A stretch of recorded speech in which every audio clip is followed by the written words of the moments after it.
Bien, écoutez, merci de votre présence. Je crois que la journée est chargée, enfin, c'est souvent le cas à cette période, mais aujourd'hui il y a le congrès de la CGB, il y a beaucoup de choses. Donc vraiment merci d'avoir répondu à notre invitation. On va essayer d'être assez rapide, assez efficace. Je pense que nous pouvons contenir cette rencontre en une petite heure. 30 minutes de présentation, 30 de questions. Et nous pourrons poursuivre, pour ceux qui le peuvent, autour d'un verre. Donc, vous savez qu'à cette période, nous arrêtons sur l'évolution du secteur coopératif chaque année. Nous examinons un peu les évolutions du périmètre coopératif. Et cette année encore, nous allons pouvoir, avec vous, regarder ces évolutions, elles sont intéressantes. Je vais demander à Yves Le Morvan de nous commenter ces évolutions. Et puis, on parlera ensuite de notre congrès et de son déroulement. Voilà. Merci Philippe. Bonjour. Quelques chiffres à vous présenter comme tous les ans et commenter surtout les évolutions d'une année sur l'autre. Nombre de groupes coopératifs, de coopératives, y compris CICA, 2800 sur 2013, c'est-à-dire 50 entreprises de moins que l'an passé. Et si on prend au sens strict du terme en termes de forme d'entreprise, les coopératives et leurs unions, 2400 au lieu de 2450. Donc 50 entreprises qui ont disparu, en règle générale sous forme de fusion avec leurs coopératives, avec leurs collègues coopératives territoriales de proximité, et cela dans toutes les filières, céréalières, viticoles, laitières, insémination animale. Donc 50 coopératives de moins, une pente douce, mais une pente continue de réduction du nombre des entreprises coopératives, et toujours dans les mêmes objectifs, c'est-à-dire une meilleure structuration des filières, une concentration des forces coopératives. Et le second chiffre qui nous intéresse, évidemment, dans ce cadre-là, c'est le chiffre d'affaires consolidé de la coopération agricole et agroalimentaire. 84,3 milliards d'euros de chiffre d'affaires, c'est-à-dire 600 millions d'euros de chiffre d'affaires supplémentaires par rapport à 2012. 600 millions, donc là aussi une croissance qui nous renforce, notamment dans la partie agroalimentaire. On pourra regarder ça un petit peu plus dans le détail en comparant les différentes années, notamment 2013 par rapport à 2011-2012.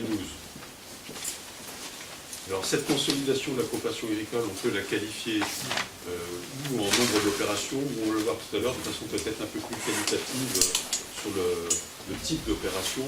En ce qui concerne les nombres, environ 80 opérations, la moitié entre coopératives, la moitié par le biais des filiales ou des coopératives avec des rachats en croissance extérieure, mais vous voyez une forme de continuité sur 2013 par rapport aux années antérieures. Donc en ce qui concerne les opérations entre coopératives, deux modes classiques, ou fusion, c'est ainsi par exemple que Sodial a repris Blamont dans le secteur laitier, ou sous forme d'union, c'est le cas par exemple dans l'insémination animale avec Évolution, ou dans le secteur viticole, pour donner l'exemple d'une autre filière, avec la création de Terre de Vignerons, c'est-à-dire une union de 22 caves coopératives dans l'entour de mer en Aquitaine. Ou alors, bien sûr, des opérations par le biais des filiales détenues majoritairement, puisque quand on parle du chiffre d'affaires de la coopération agricole et agroalimentaire, on parle du chiffre d'affaires des coopératives, et seulement des filiales détenues majoritairement, ou des coopératives vis-à-vis d'autres entreprises. Un des exemples intéressants de 2013, c'est Capsen qui devient leader de la pomme de terre, notamment la pomme de terre fraîche, en reprenant Pomme Alliance. Donc voilà, en ce qui concerne le nombre d'opérations, sur le plan de la typologie de ces opérations, vous le voyez également, on est sur une tendance qui correspond à celle des 3 dernières années. 2009 et 2010 avaient été atypiques, mais on y reviendra si vous le souhaitez tout à l'heure sous forme de questions. Donc environ 900 millions de chiffre d'affaires qui ont évolué, un solde de 600 millions en chiffre rond au bénéfice des coopératives et de leurs filiales. J'ai cité par exemple tout à l'heure Capsen par rapport à Alliance, où on y reviendra l'année prochaine, parce que vous savez que par ailleurs Capsen va reprendre par fusion l'Unor, donc va devenir vraiment un leader de la pomme de terre. Ça peut être par le biais aussi de filiales telles Delterra qui se développe en aquaculture, ou telle Florette, la filiale d'Agrial qui a repris Bacador. Alors bien sûr, comme tous les ans, il y a également quelques cessions, un ou deux exemples de cessions pour expliquer ces 300 millions de chiffre d'affaires. Par exemple, la cession des activités surgelées de la SECAB, avec au Belge Pingouin, ou alors, en ce qui concerne Terra Lacta, une autre filière, la filière laitière par exemple, sur certaines marques, cédées à Bongrain. Donc 600 millions d'euros supplémentaires dans le chiffre d'affaires consolidé de la coopération agricole et agroalimentaire. Une forme d'évolution lente, progressive, mais un leadership de plus en plus renforcé des coopératives agricoles et agroalimentaires françaises. Et on retrouve ce constat dans le top 20 des coopératives agricoles et agroalimentaires européennes. Le constat, c'est que sur cette grille, en 2012, il y avait 5 groupes coopératifs français. Cette année, il y en a 7, 2 qui apparaissent. Vivesia, après sa fusion, la fusion Champagne-Céral et Nourricière, évidemment, mais également Agrial. Et très probablement, en 2014, les chiffres vont encore évoluer, ou du moins le poids, la pondération des groupes français à l'intérieur de ce top 20 européen va se renforcer, notamment avec les groupes laitiers. Donc une des critiques que nous faisions historiquement, c'est-à-dire la faiblesse des leaders français, non pas en prêchant absolument un effet taille absolue, mais surtout un effet d'entraînement des leaders coopératifs pour mieux structurer les filières. On le retrouve progressivement, notamment dans ce tableau, avec 7 Français sur 20, et donc une amélioration de ce poids et de cette contribution du près des coopératives dans les filières, à un moment où, évidemment, les outils publics sont affaiblis et la nécessité que les entreprises prennent un peu plus en main l'avenir de ces filières. Voilà, Philippe. Bien, alors, que retenir de ces chiffres? Que la coopération agricole et agroalimentaire continue d'avancer, que c'est sur les filières les mieux structurées, là où ça bouge, que l'agriculture se porte le mieux. C'est assez facile à constater, à démontrer. La preuve, par exemple, dans le sucre, vous avez 2 grands acteurs coopératifs, l'un d'ailleurs qui est très internationalisé, qui ne craignent absolument pas la fin des quotas. Ils sont vraiment armés pour entrer dans ce nouveau contexte que la PAC va ériger. Dans le domaine des céréales et oléagineux, émergence de grands acteurs industriels, Vivesia, Cyclae, le directeur le citait, mais aussi émergence d'unions interrégionales pour mieux maîtriser la vente des céréales, mieux maîtriser les risques de la volatilité. On voit beaucoup de coopératives adhérer à des unions interrégionales, Cerevia, Cerest, il y en a au moins 3 qui se sont constituées au cours des 2 dernières années, et qui atteignent une taille qui permet d'acquérir la matière grise, les compétences nécessaires à la maîtrise, à une meilleure maîtrise de ces marchés. Dans le lait, formidable évolution de la coopération. Il y a 2 ans, tout le monde s'inquiétait de la place des coopératives dans le secteur laitier. Formidable évolution depuis 2 ans. Le numéro 1, Sodial, s'est renforcé. Fusion avec Blamont l'année dernière, après l'acquisition, la reprise d'Entremont, je le rappelle quand même. Fusion avec 3A au mois de janvier, à l'occasion de l'Assemblée Générale qui se tiendra. Émergence d'un nouveau leader, Agrial, qui après sa JV avec Senoble, dont d'ailleurs il vient de prendre le contrôle, nous annonce 2 fusions successives, l'une avec Eurial, l'autre avec Coralis, et ainsi Agrial monte sur le podium des coopératives laitières, ce qui traduit là une progression, une croissance absolument fulgurante et incroyable. Quand j'ai dit ça, je n'oublie pas le rôle précieux des fruitières du Jura qui ont toute leur place avec leurs spécificités. Il ne s'agit pas là, évoquant Agrial ou Sodial, de dire que c'est le seul modèle qui convient à cette filière, mais néanmoins, l'émergence de grands leaders coopératifs comme Sodial, Agrial et bien évidemment Leïta nous conduit à une évolution du paysage qui garantit aux producteurs de la lisibilité et de la sécurité. Vraiment. Et à la fin des quotas laitiers, c'est une réponse qui est importante pour des producteurs qui pouvaient s'interroger, il y a peu encore, de la pérennité de certains de leurs acheteurs de lait. Enfin, dans le vin, un petit mot pour vous dire que, aux côtés de belles coopératives qu'on cite souvent, comme Feuillade, la Chablisienne, le Val d'Orbieu, là aussi nous voyons l'émergence d'unions régionales, notamment en Aquitaine, et surtout pour construire une meilleure performance à l'exportation. C'est le défi qui est lancé à cette filière et qui actuellement amène à la constitution de ces unions. Enfin, dans l'élevage, inutile de revenir sur la situation des filières avicoles ou porcines. Nous avions annoncé des catastrophes, elles sont arrivées. Nous n'avons pas été écoutés, ni par les pouvoirs publics, ni parfois par nos adhérents. Nous sommes inquiets aussi quant à l'avenir de la filière bovine. Son maillon industriel, notamment, est très fragile.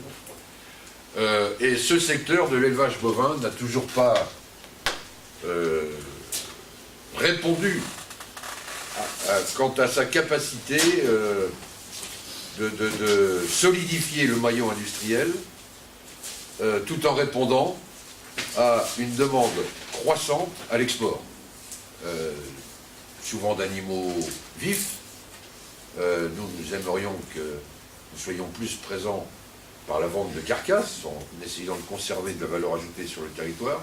Mais vraiment, ce défi qui est lancé à l'élevage bovin français n'a toujours pas conduit les principaux acteurs à tenter d'y répondre comme on pourrait l'espérer. Et ici, à COP de France, nous avons l'intention de nous mobiliser pour tenter de le faire. Notre AG, compétitivité et gouvernance, c'est le thème de nos travaux. Ça ne vous étonnera pas, après l'année qu'on vient de passer. Pour évoquer ces questions, on a fait appel au nouveau président de l'ANIA, Girard, à une députée qui est aussi reconnue comme macroéconomiste, Karine Berger, et puis à un grand témoin, Gattaz, le patron du MEDEF, qui nous dira un peu comment il voit les enjeux qui peuvent être lancés au monde de l'entreprise. Thème d'une grande évidence, donc, je disais, après l'année que nous venons de passer, et je voudrais revenir sur certains aspects, l'écotaxe. Je voudrais vous rappeler que nous avons été les premiers à dénoncer ses modalités et son impact. COP de France était mobilisé sur l'écotaxe dès le mois d'avril 2013, à un moment où ça n'intéressait personne. Nos membres adhérents, à peine. On avait du mal à remplir nos salles de réunion sur le sujet. Mais nous avions bien perçu déjà la difficulté qu'allait poser cette écotaxe, tant dans ses modalités que dans son impact. Et nous avions demandé l'exemption pour les distances inférieures à 150 km. On a même déposé un amendement à la matière. Le gouvernement doit se mordre les doigts de ne pas avoir retenu notre proposition. Parce que s'il l'avait fait, notre secteur de l'agriculture et de l'agroalimentaire aurait trouvé de réelles réponses à ces difficultés, puisque nos entreprises coopératives exercent leur déplacement, leur logistique dans un rayon qui est souvent inférieur, en tout cas à 200 km. Nous, on avait demandé à 150. Bon, l'évolution de ce dossier, vous la connaissez. Les ministres nous ont réunis il y a une quinzaine de jours. Un groupe de travail va se réunir pour la première fois demain. Nous refusons tout aménagement de l'écotaxe telle qu'elle est envisagée aujourd'hui. Nous demandons une remise à plat totale et bien évidemment la mesure de l'impact avant toute préconisation. Ce qui n'avait malheureusement pas été fait, ce qui est rarement fait dans ce pays quand on invente une nouvelle taxe. On invente une taxe sans avoir le réflexe d'en mesurer l'impact réel auprès des acteurs économiques. Et c'est bien ce qui s'est passé s'agissant de l'écotaxe. Sur le CICE, qui va occuper bien sûr une large partie de nos travaux, je vous rappelle que nous avions ouvert notre congrès en 2012 par l'annonce de notre éligibilité au CICE. Sous réserve de l'accord de Bruxelles, nous disait le ministre, un accord qui nous semblait évident. Évident. Nous avons appris au cours des derniers jours, des dernières semaines, que Bruxelles refusait que les coopératives puissent bénéficier du CICE. On nous dit que Bruxelles refuse, car nous n'avons vu aucun élément qui le confirme. Ce refus de Bruxelles s'exprimerait alors même que l'engagement du Premier ministre a été confirmé il n'y a encore pas très longtemps, au SPACE, à Rennes, pour reprendre ses propos. Ils ont été très, très clairs, très limpides dans le discours qu'il a prononcé. Le président de la République lui-même y a fait allusion à Cournon. Donc nous avons eu une mobilisation des plus hautes autorités de l'État autour de cette mesure, et nous découvrons que nous n'y aurions pas droit. Donc évidemment, nous ne pouvons pas accepter cette perspective. Je vous rappelle que cela représente pour la coopération agricole, je ne parle pas de ses filiales, je parle bien des coopératives agricoles, cela représente 116 millions d'euros d'aide à travers le CICE. Chiffre que nous avons pu arrêter avec la MSA qui possède toutes les statistiques en la matière. Le CICE est une mesure d'aide à l'allègement du coût du travail. Le coût du travail est un vrai handicap de compétitivité en agriculture et en agroalimentaire. Il y a des années qu'on le dit. Et donc le lien qui peut être fait par certains entre la fiscalité des coopératives et cette mesure d'allègement du coût du travail est un lien tout à fait inadmissible, infondé, injustifié et qu'on n'acceptera pas. Vous imaginez qu'il est assez difficile d'expliquer à nos adhérents que la distribution, pour ne citer qu'elle, sera l'un des principaux bénéficiaires du CICE, alors même que les coopératives en seraient exclues.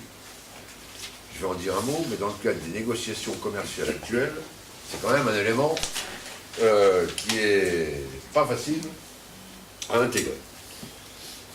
Loi d'avenir. La loi d'avenir traite des problèmes, enfin de la problématique coopérative, puisque dans l'article 6, il y a un volet sur l'amélioration de la gouvernance coopérative. La plupart des mesures nous conviennent, nous en avons d'ailleurs été les demandeurs. L'une d'entre elles, qu'on appelle la clause miroir, nous la rejetons catégoriquement. Et nous avons demandé aux parlementaires de la retirer. Nous avons redemandé hier au ministre de l'Agriculture, que j'ai rencontré longuement, qu'il lui-même en demande le retrait. La clause miroir, c'est quoi? La loi veut préciser et obliger les coopératives à définir les modalités de gestion de la volatilité en assemblée générale.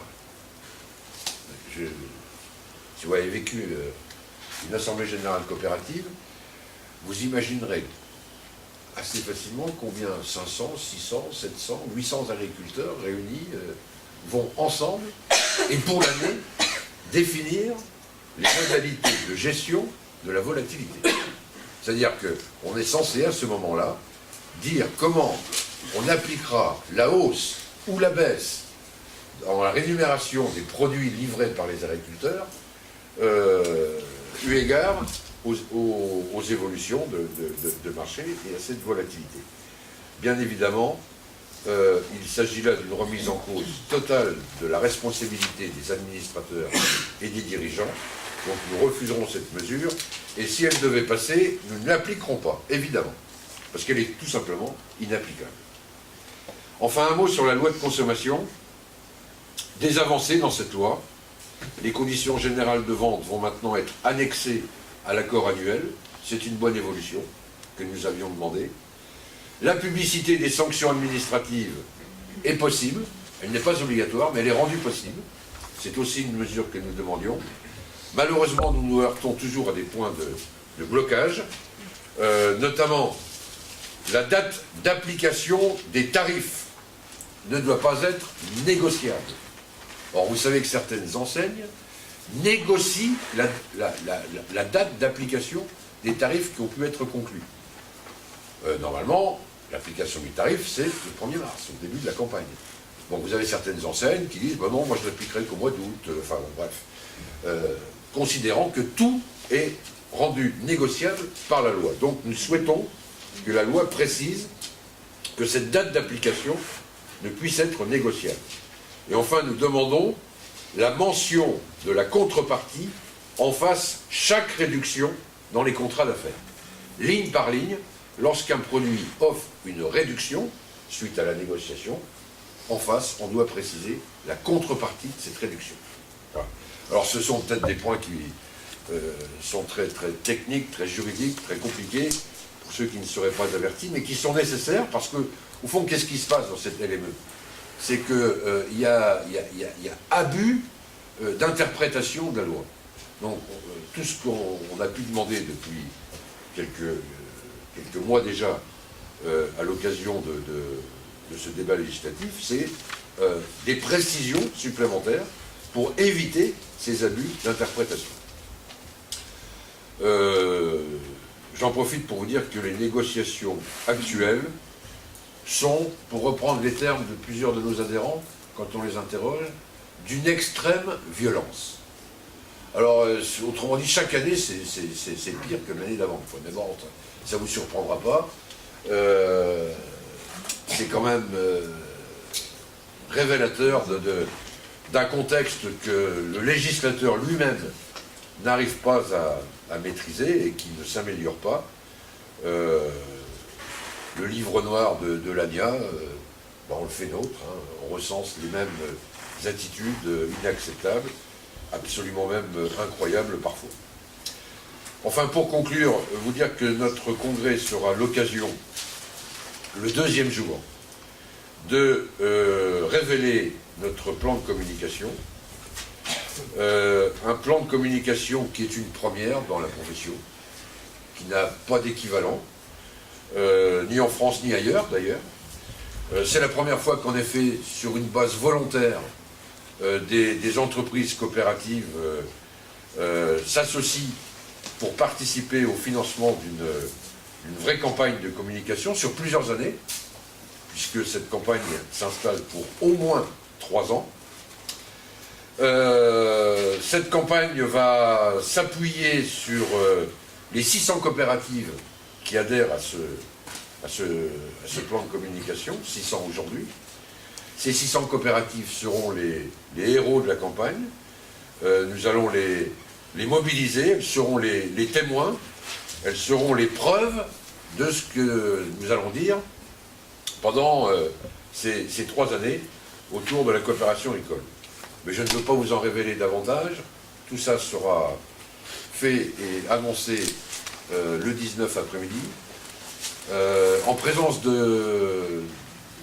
ministre, en l'occurrence à ce moment-là, Benoît Hamon, mais j'en profite pour vous dire que nous aurons 3 ministres et 4 rendez-vous avec eux. Guillaume Garot vient conclure le pôle animal. Il viendra aussi à la convention in vivo le 2e jour au matin. Le ministre de l'Agriculture participe à la plénière de COP de France. Et Benoît Hamon viendra au congrès d'ACOA pour le lancement de notre campagne de communication. Voilà, alors sur cette campagne, pour vous dire ce qu'elle contient, il y a un petit film de 3 minutes. Avant de répondre à vos questions, je vous propose de vous le passer. Peut-être éteindre? Non, bah non. Ouais.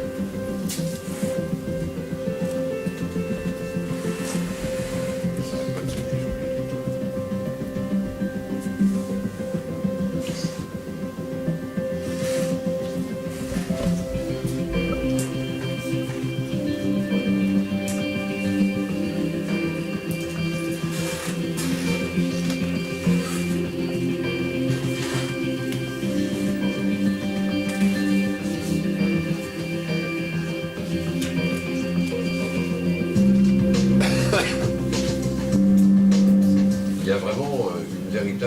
incompréhension qui s'est installée entre la société et l'agriculture d'aujourd'hui. Pas un consommateur ne met une coopérative derrière un produit. Pas un acteur économique ou politique ne sait situer l'importance du secteur coopératif dans l'économie agricole française. Il s'agit pour nous de faire valoir nos différences, c'est l'intérêt de notre modèle d'organisation dans toutes ses dimensions économiques, mais aussi humaines et sociales. La particularité de notre démarche coopérative, c'est qu'elle est tout à fait en ligne avec la citoyenneté et ce qu'attendent les gens aujourd'hui de notre société. Le projet qu'on vous propose, il n'a jamais été fait nulle part. Depuis 20 ou 25 ans, tout le monde en parle, tout le monde a envie de faire de la communication. Eh bien, nous vous proposons de la mettre en place pour qu'elle soit à votre service et au service des agriculteurs.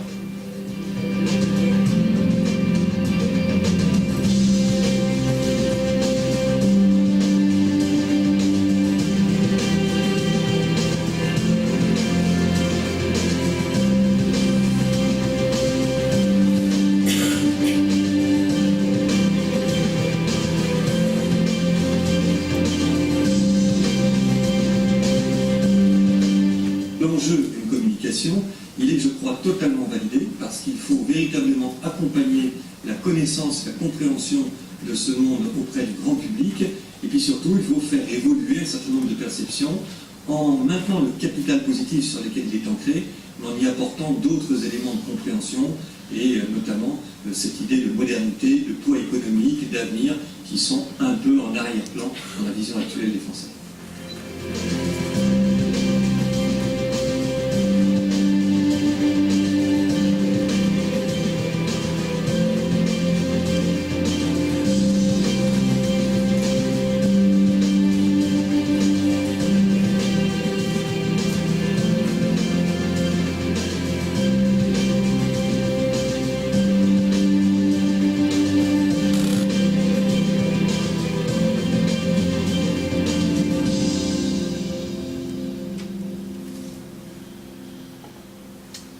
Voilà, bon, bah, écoutez.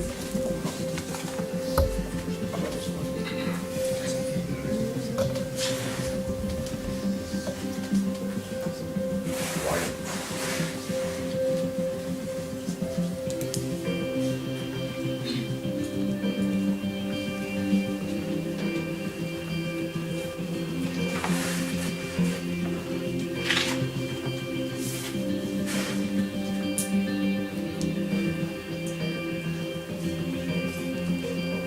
La mobilisation de l'ensemble des forces du réseau coopératif agricole, elle nous semble particulièrement essentielle dans le cadre de cette campagne parce que on s'est rendu compte en allant à votre rencontre, en écoutant, en s'entretenant avec des représentants de la coopération agricole, qu'il y avait une force exceptionnelle, je dirais, de conviction chez vous, que vous preniez des initiatives qui méritaient vraiment d'être racontées, et que tout cela, bah, ça pouvait être un élément très structurant de preuve pour étayer finalement toute la communication qu'on va faire autour de la coopération agricole.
Bien, merci. Voilà, bah, écoutez, on va ouvrir les questions. Oui.